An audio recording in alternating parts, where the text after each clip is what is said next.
उसी प्रकार महामाया से असंख्य लोग पल पल में प्रकट होते हैं और उसी की गोद में समाप्त हो जाते हैं।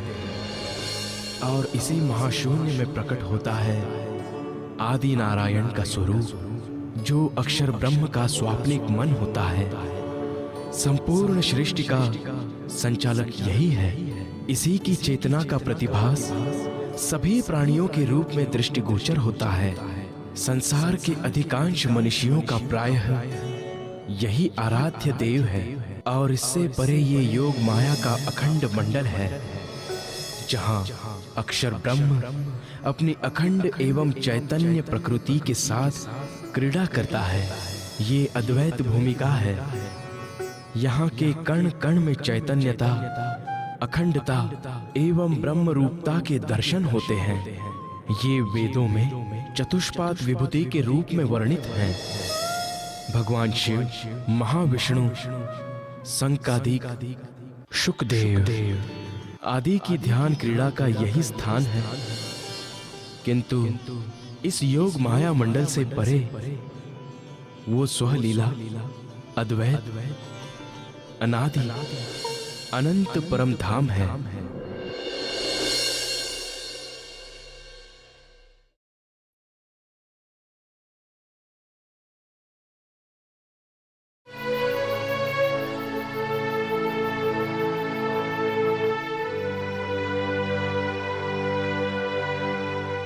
देवचंद्र सो गया? हाँ।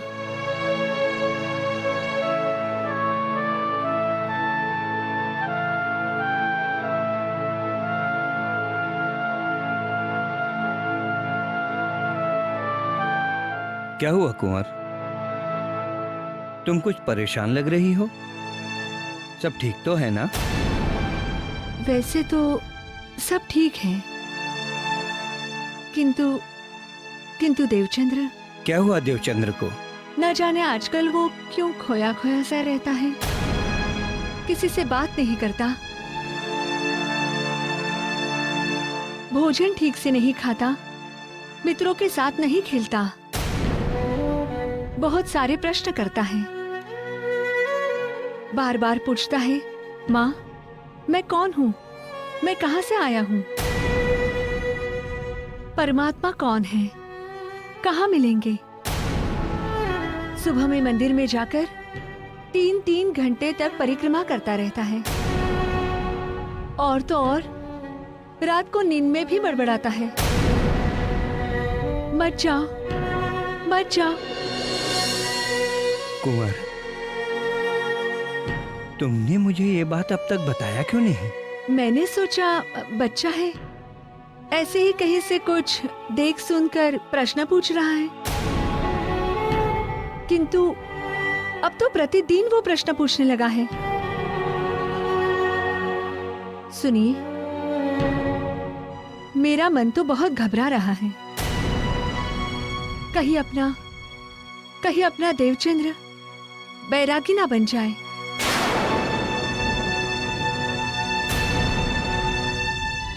घबराओ मत कुंवर, होगा वही जो परमात्मा चाहेंगे। याद है ना तुम्हें, पंडित जी ने कहा था कि हमारा ये बेटा कोई साधारण बालक नहीं है। नहीं, ऐसा नहीं हो सकता। आप ऐसा मत कहिए। वो बैरागी नहीं बन सकता। मैं उसे बैरागी नहीं बनने दूंगी। आप उससे बात कीजिए ना। ठीक है, मैं कल ही उससे बात करता हूँ। बात क्या करना है जी? आप तो उसे अपने साथ व्यापार में काम में लगा दीजिए।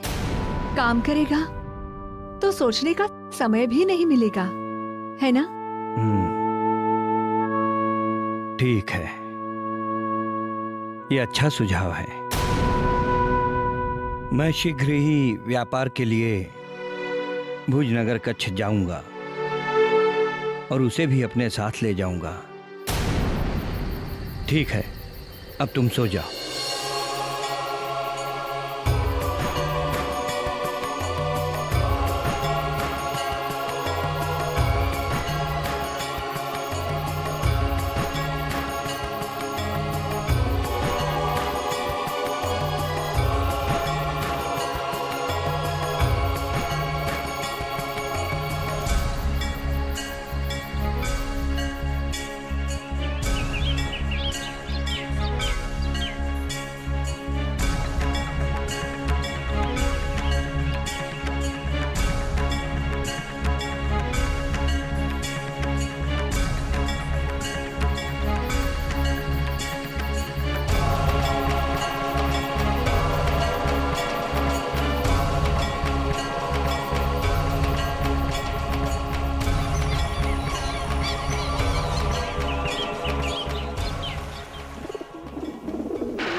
इस प्रकार देवचंद्र जी को परिक्रमा करते करते 4 वर्ष बीत जाते हैं, किंतु उन्हें निराशा ही हाथ लगती है, क्योंकि आत्मज्ञान की प्राप्ति एवं ब्रह्म साक्षात्कार नहीं होने से मन को शांति नहीं प्राप्त हो पाती है।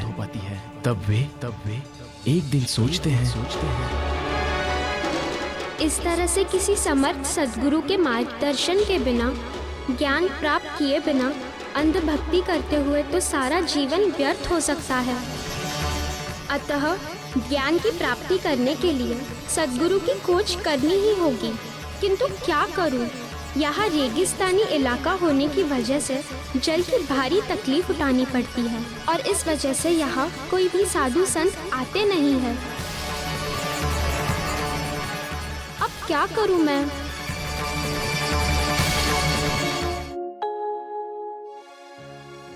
मृग जल से जो त्रिखा भाजे, तो गुरु बिना जीव भव से पार पावे। अनेक उपाय करे जो कोई, पर बिंद का बिंद में समावे।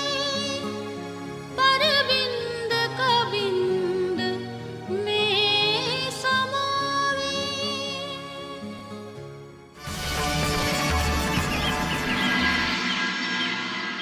बेटा देवचंद्र, कल मैं व्यापार के काम से कच्छ जा रहा हूं। अब तुम भी बड़े हो गए हो। मैं चाहता हूं कि तुम भी मेरे साथ वहां चलो। मैं तुम्हें सिखाना चाहता हूं कि व्यापार कैसे करते हैं। लेकिन पिताजी, मेरी व्यापार में कोई रुचि नहीं है। मैं आपके साथ फिर कभी आ जाऊंगा। मान जा बेटा, वहाँ बहुत से मंदिर भी हैं। तेरा दिल भी लग जाएगा। वहाँ मंदिर है? हाँ, तो फिर ठीक है, मैं आपके साथ अवश्य आऊंगा। कहिए, हमें कच्छ के लिए कब निकलना है? हम कल सुबह ही यहाँ से निकलेंगे। जी पिताश्री।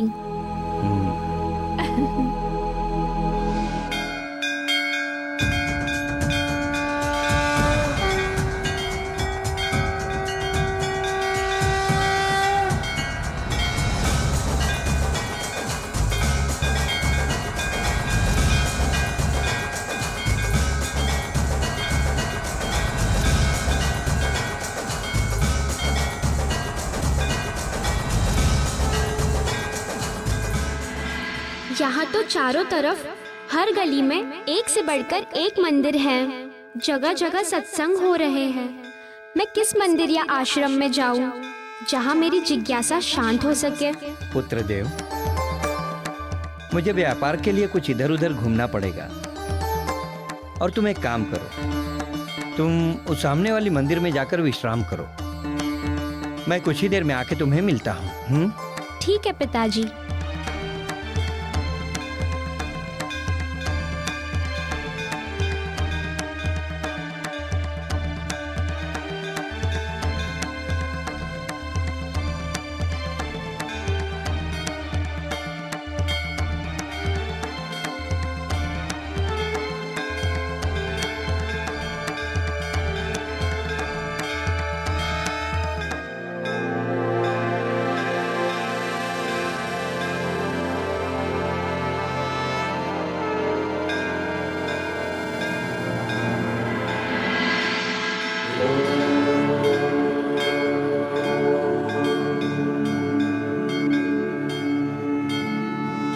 यह जगत असत्य है, क्षणभंगुर है, स्वप्न के समान झूठा है, दुख से भरा है। यहाँ के जीव अज्ञानता की वजह से, निज स्वरूप का बोध न होने से माया के सुखों की चाहना करते हैं और अनेकानेक कर्म बंधनों में फंसकर पुनः पुनः जन्म लेते हैं और मरते हैं। 84 लाख योनियों में भ्रमण करते रहते हैं। जन्म मरण, जरा व्याधि, 9 महीने गर्भवास के अनेक दुख भोगते हैं। पुनरपि जन्मम पुनरपि मरणम पुनरपि जननी जठरे शयनम। श्रीमद् भागवत में अमरदास नाम के एक भक्त की कथा आती है। वह अपनी माता से पूछता है कि माता, जब आपकी शादी हो रही थी तब मैं कहाँ था? माता कहती है कि उस समय तो तुम्हारा जन्म ही नहीं हुआ था। तब अमरदास कहता है कि माता, तुम्हारी कोख से भले ही मेरा जन्म न हुआ हो, किंतु कहीं न कहीं तो मैं अवश्य ही रहा हूँगा, क्योंकि आत्मा तो नित्य है एवं जन्म मरण से रहित है। इस प्रकार निज स्वरूप का बोध हुए बिना अखंड मोक्ष की प्राप्ति संभव नहीं है। आत्मज्ञान की प्राप्ति मुक्ति के लिए अति आवश्यक होती है। ऋते ज्ञानात् न मुक्ति। अतः जिसे भी अपने आत्म कल्याण की इच्छा है, उसे ब्रह्म ज्ञान की जिज्ञासा को लेकर सद्गुरु की खोज करनी चाहिए। पहले आप पहचानो रे साधु, पहले आप पहचानो, पहले आप पहचानो रे साधु, पहले आप पहचानो। बिना आप चीने पार ब्रह्म को, बिना आप चीने पार ब्रह्म को, कौन कहे मैं जानो, कौन कहे मैं जानो। पहले आप पहचानो रे साधु, पहले आप पहचानो।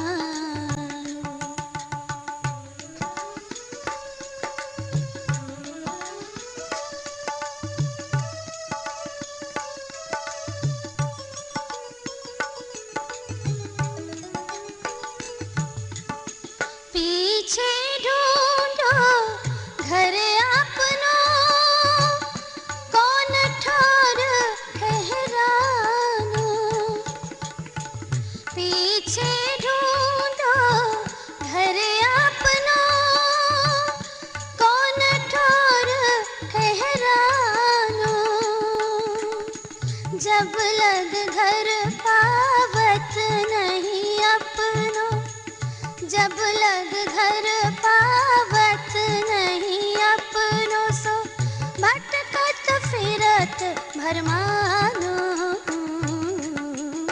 पहले आप पहचानो रे साधु, पहले आप पहचानो।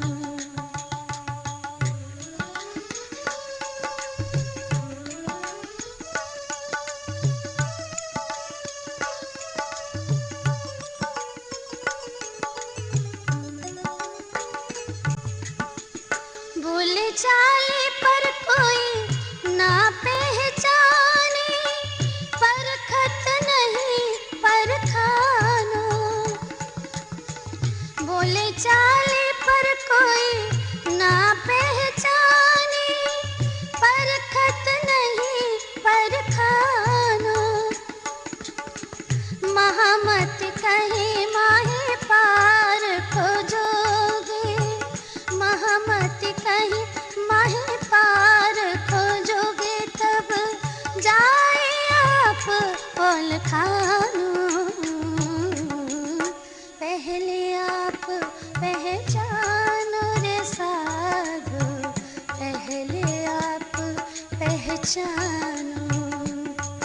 ये संत बहुत पहुँचे हुए ज्ञानी लगते हैं। ये सच कह रहे हैं। आखिर मैं कौन हूँ? अनेकानेक जन्मों से भी पहले, सृष्टि रचना के पहले मेरा स्वरूप क्या था? मैं कहाँ था? मैं भवबंधन में कैसे आया?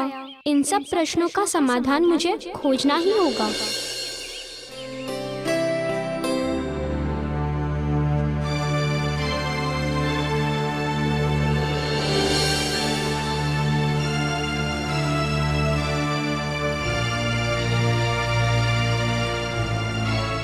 चलो बेटा।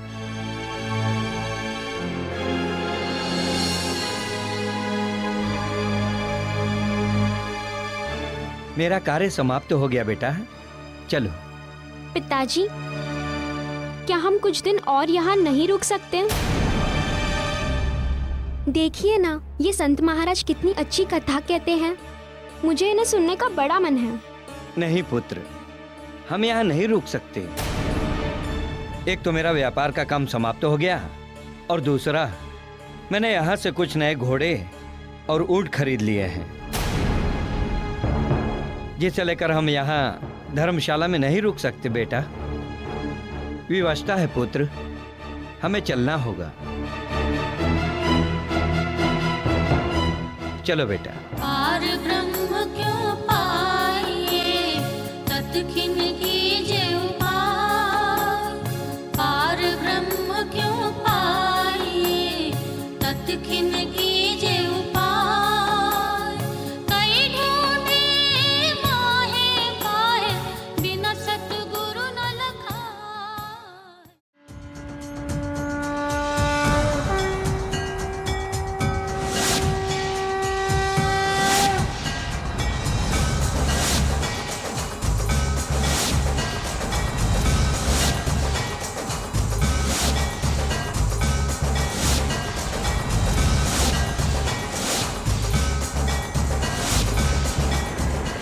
आत्मज्ञान की प्राप्ति मुक्ति के लिए अति आवश्यक होती है। ऋते ज्ञानात् न मुक्ति। अतः जिसे भी अपने आत्म कल्याण की इच्छा है, उसे ब्रह्म ज्ञान की जिज्ञासा को लेकर सद्गुरु की खोज करनी चाहिए। नहीं, मैं यहाँ नहीं रुक सकता। मुझे आत्मज्ञान की प्राप्ति और परमात्मा के साक्षात्कार के लिए कल जाना ही होगा। मुझे पिताजी से बात करनी चाहिए। पुत्र, ये क्या मूर्खता भरी बातें कर रहे हो?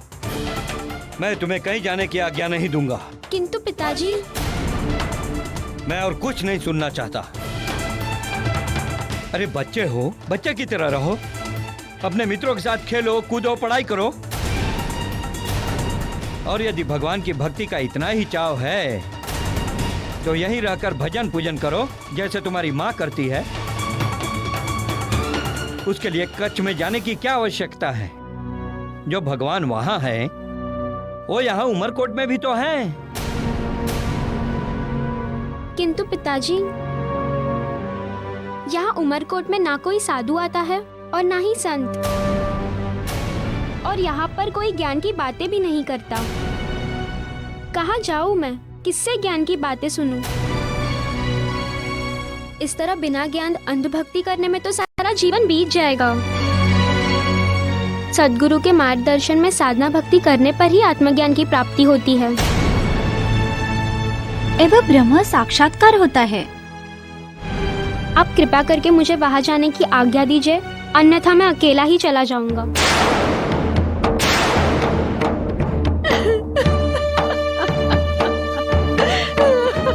देखा, अपनी बातों से रुला दिया ना माँ को। क्यों कर रहा है तू ऐसा? क्या कमी है तुझे इस घर में? बोल। बेटा, मैं तेरे आगे हाथ जोड़ती हूँ। यहाँ से जाने की बात मत कर। मैं जीते जी मर जाऊंगी। मैं जीते जी मर जाऊंगी। समझने की कोशिश कर। वैसे भी अकेले जाना खतरे से खाली नहीं है।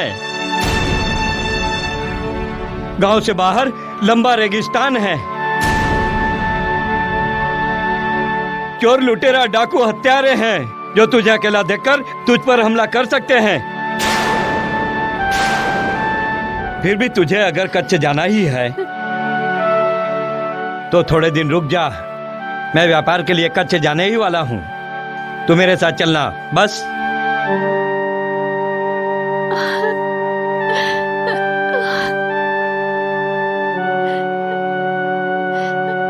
रोकिए ना उसे।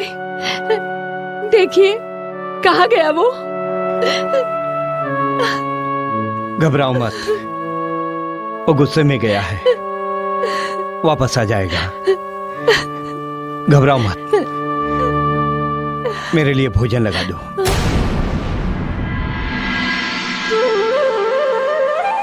अरे तू यहाँ पे क्यों बैठा है? चल खेलते हैं। मेरा मन नहीं है मोहन। क्या हुआ तेरे मन को? मुझे कच्छ जाने की तीव्र इच्छा है। क्यों वहाँ जाकर अपने पिता की तरह व्यापार करेगा? ऊंट और घोड़े खरीदेगा? नहीं भानु, मुझे वहाँ जाकर परमात्मा के दर्शन करने हैं एवं ज्ञान प्राप्त करना है। लगता है ये जोगी बनेगा। तेरे मन में कच्छ जाने की इच्छा है तो तू कच्छ जाता क्यों नहीं? पिताजी अभी अभी वहाँ से आए हैं और इतने जल्दी वे जाने वाले नहीं हैं। और रहा प्रश्न मेरा, तो वो मुझे अकेले नहीं जाने देंगे। मैं क्या करूं? कैसे जाऊं कच्छ? एक उपाय है। सुना है उमरकोट के राजकुमार का ब्याह कच्छ की राजकुमारी से हो रहा है और यहाँ के महामंत्री जी उनकी तलवार लेकर बारात सहित जा रहे हैं। डाकुओं के भय से शादी में राजकुमार की जगह उनके प्रतीक के रूप में तलवार ही ले जाने की परंपरा है। उनके साथ में 200 घुड़सवार और एक रथ भी है, तो उनके साथ चला जा। यदि ऐसा है तो मैं भी उन सबके साथ कच्छ अवश्य जाऊंगा।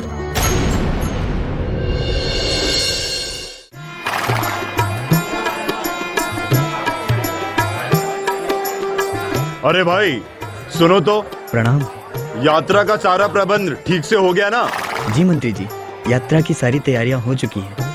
यात्रा के लिए आवश्यक सारा सामान, भोजन, पानी आदि सबकी व्यवस्था हो चुकी है। मैं स्वयं सबका निरीक्षण कर चुका हूँ। बस आपके अगले आदेश की प्रतीक्षा है। ठीक है, हम कल शाम को 4:30 बजे अपनी यात्रा का आरंभ करेंगे। तुम सब तैयार रहना। जी मंत्री जी। प्रणाम मंत्री जी, मैं मत्तू मेहता का पुत्र देवचंद्र हूँ और आपके साथ कच्छ जाना चाहता हूँ। क्या आप मुझे ले चलेंगे? हाँ हाँ, क्यों नहीं। तुम अपना ऊँट या घोड़ा लेके आओ, हम तुम्हें भी साथ ले चलेंगे। क्यों? ऊँट या घोड़ा क्यों? देखो बेटा, हमारे पास जितने ऊँट और घोड़े हैं उन पर सवारी पहले से ही निर्धारित हो चुकी है, इसलिए तुम्हें अपनी सवारी का प्रबंध तुम्हें स्वयं ही करना होगा। यह तो बहुत कठिन है मंत्री जी, क्योंकि मेरे पिताजी ऐसी आज्ञा नहीं देंगे। फिर तो हम तुम्हें अपने साथ नहीं ले जा सकते। आप चिंता मत कीजिए मंत्री जी, मैं आपके साथ पैदल आ जाऊंगा। बस आप मना मत कीजिए। कैसी मूर्खता भरी बातें कर रहे हो लड़के। इतनी लंबी यात्रा है, किसी बड़े आदमी के बस की भी बात नहीं है। फिर तुझ जैसा छोटा लड़का कैसे आ पाएगा? जा बेटा, घर जा। जाना तो मुझे है ही, चाहे जो भी हो, किंतु जब मुझे पैदल ही जाना है तो इनसे अनुमति लेने की क्या जरूरत है। इनके पीछे पीछे ही चला जाऊंगा मैं, यही ठीक रहेगा।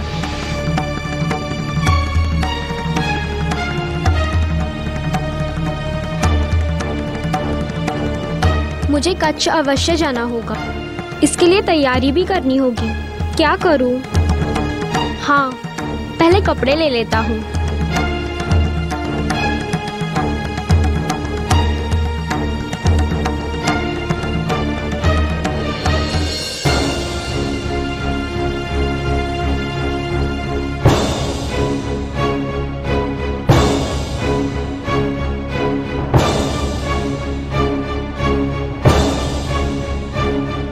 चलते चलते थक गया तो निमछा काम आएगा बिछाने के लिए।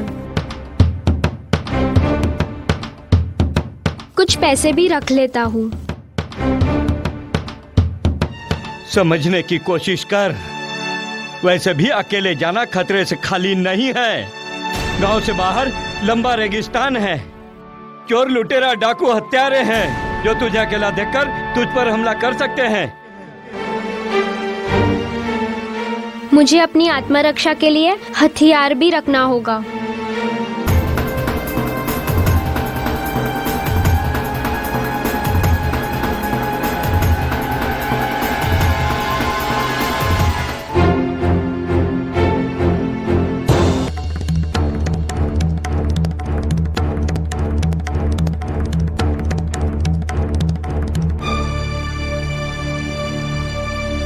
अब कच्छ की सारी तैयारियां हो चुकी हैं। थोड़ा विश्राम कर लेना चाहिए।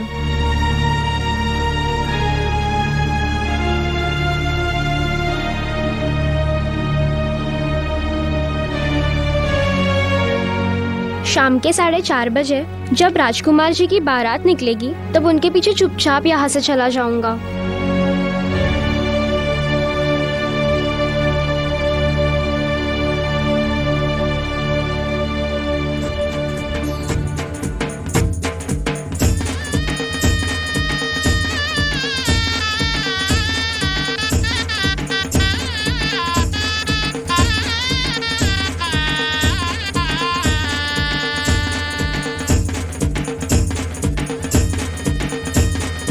प्रणाम काका। प्रणाम बेटा। ये शोर कैसा है? ये हमारे राजकुमार जी की बारात कच्छ के लिए प्रस्थान कर रही है, ये उसी का नाद है।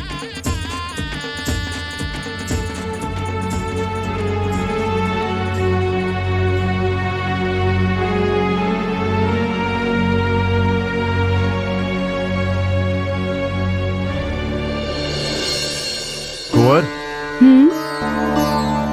देव कहाँ है? वो तो अपने कक्ष में विश्राम कर रहा है। अब तक विश्राम कर रहा है? अरे संध्या होने को है, जाओ जाकर उसे जगा दो। मुझे उसके साथ कुछ आवश्यक बात करनी है। ठीक है, मैं पूजा की तैयारी करके अभी उसे जगा देती हूँ। अब क्या करूँ? यदि इन्होंने मुझे देख लिया तो मुझे जाने नहीं देंगे, और यदि समय पर नहीं निकला तो बारात आगे निकल जाएगी।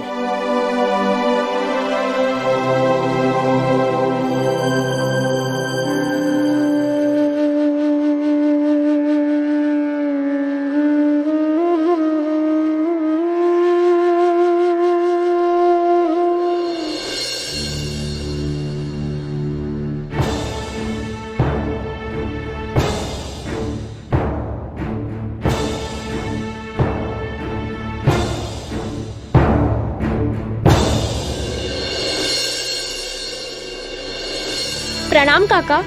राजकुमार जी की बारात किस ओर गई है? अरे बेटा, वो तो कुछ समय पहले ही गांव से बाहर निकल गई है।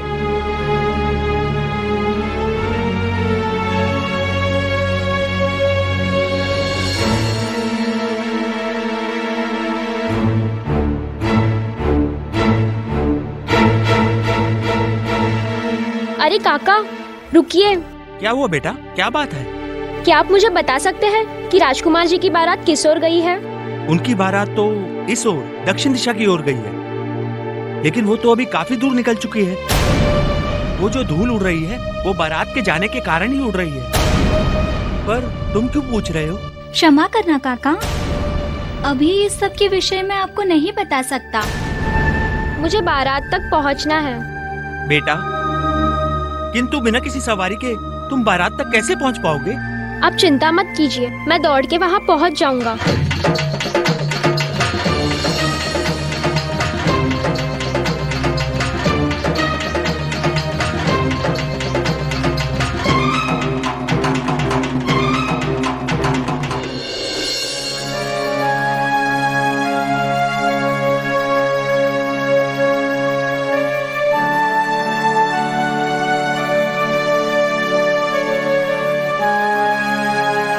बेटा देवचंद, उठ जा। देख कितनी रात होने को आई है। उठ जा बेटा।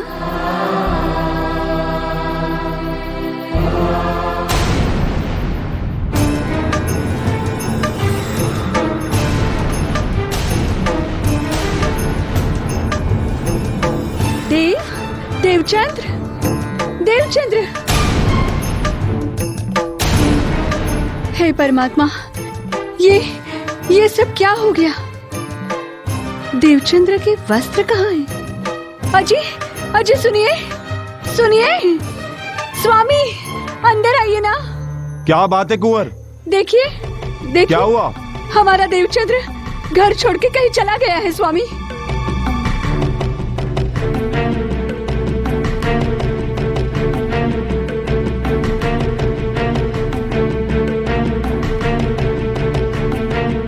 ये तुम क्या कह रही हो? मैं सत्य कह रही हूँ स्वामी, सत्य कह रही हूँ। देखिए, देखिए उसका संदूक, इसमें उसके वस्त्र नहीं है।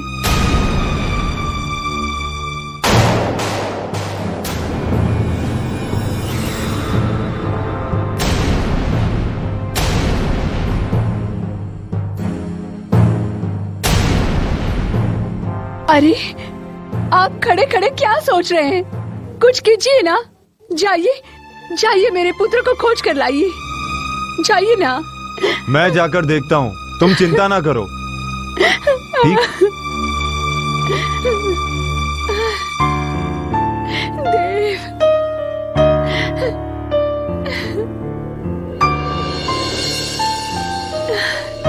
देव,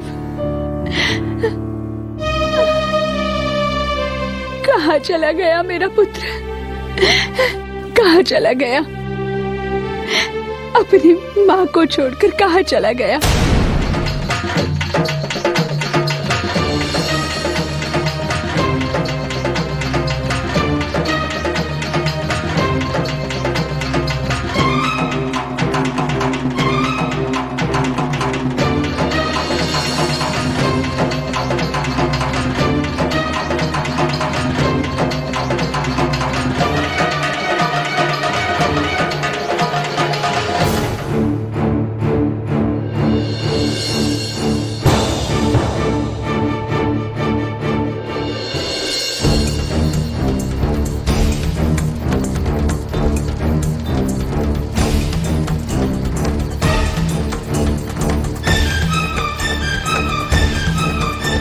बेटा देव, देव, देवचंद्र,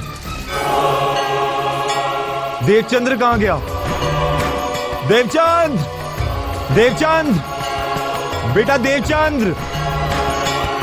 अरे शार्दुल भाई, यहाँ आइए, इधर आइए, इधर आइए, आइए। शार्दुल भाई, आपने देवचंद्र को कहीं देखा है? नहीं भाई, मैंने तो नहीं देखा है, लेकिन हुआ क्या? क्या बताऊं, वो कहीं दिख नहीं रहा है, घर से गायब है। अरे भानु, इधर आ, अरे इधर आना, अरे आना। बेटा तूने कहीं देवचंद्र को देखा? वो तो हमें आज नहीं मिला, हम स्वयं परेशान हैं। वो हमारे पास आया क्यों नहीं? मत्तू भाई, घबराओ नहीं, हो सकता है वो मंदिर की ओर गया हो। चलो, मैं भी तुम्हारे साथ चलकर उसे ढूंढता हूँ। चलो चलो, जल्दी चलो, चलो जल्दी। कहीं वो सच में ही तो कच्छ नहीं चला गया है। कर हिम्मत बांध कमर, ले हुकुम सब साथ, धनी साथ हो जान के, और छोड़ सब साथ, और छोड़ सब साथ।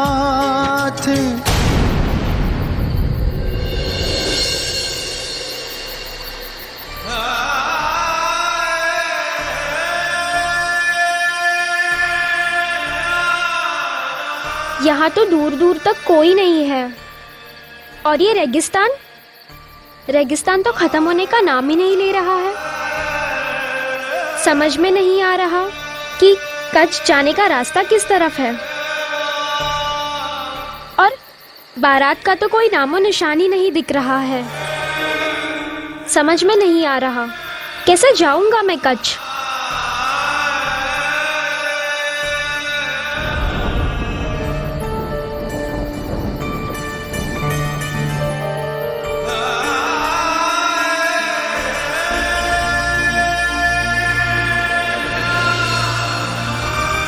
पिताजी शायद सत्य कह रहे थे, लेकिन मेरा तो अटल निश्चय है, कैसे भी कच्छ पहुंचना ही है। मुझे किसी एक दिशा में चलना ही होगा। शायद कोई राहगीर मिल जाए। हे परमात्मा, आप ही मुझे कोई राह दिखाइए कि मैं किस दिशा में जाऊं।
क्या कोई मेरी आवाज सुन रहा है?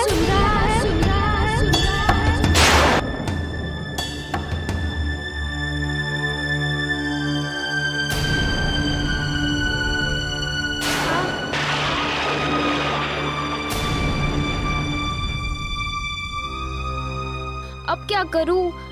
पहले ही थकान से हालत खराब है और ये पेट की पीड़ा मुझे एक कदम बढ़ने नहीं दे रही। जो जानो तो रखो, धनी तुम्हारी मैं, ये कहने को भी ना कछु, अब कहाँ कहूँ तुमसे, अब कहाँ कहूँ।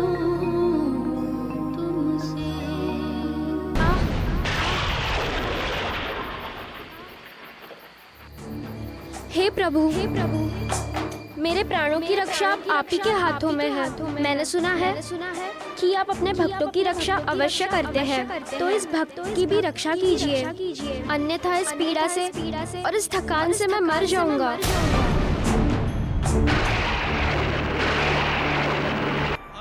लगता है ये परमात्मा का ही संकेत होगा, मुझे राह दिखाने के लिए। मुझे उस दिशा में ही जाना होगा।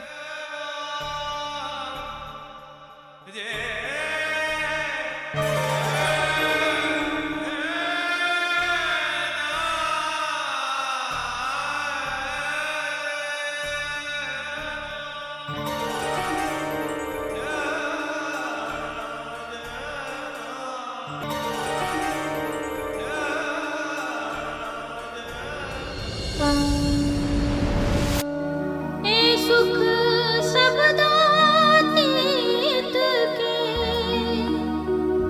क्यों कर जुबान, बाले थे बुढ़ापन लग, मेरे सिर पर खड़े सुभान, मेरे सिर पर खड़े सुभान। ओह, ये तो कोई लुटेरा लगता है। अब ये मुझे लूटकर मार डालेगा। पिताजी ने ठीक ही कहा था कि रास्ते में चोर डाकू मिल सकते हैं। अब मैं कहीं भाग भी नहीं सकता। हे परमात्मा, मेरे प्राणों की रक्षा करना।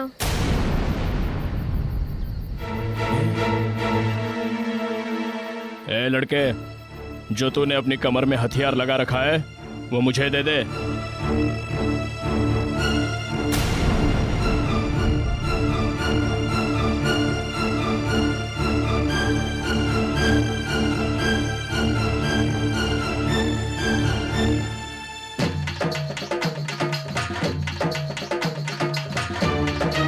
ला, अपनी गठरी भी मुझे दे दे।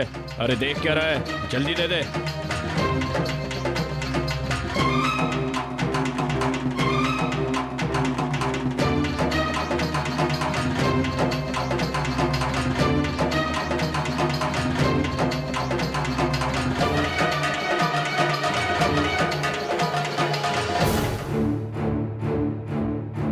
निश्चय ही ये कोई डाकू ही है, तभी तो एक एक करके सभी सामान ले रहा है।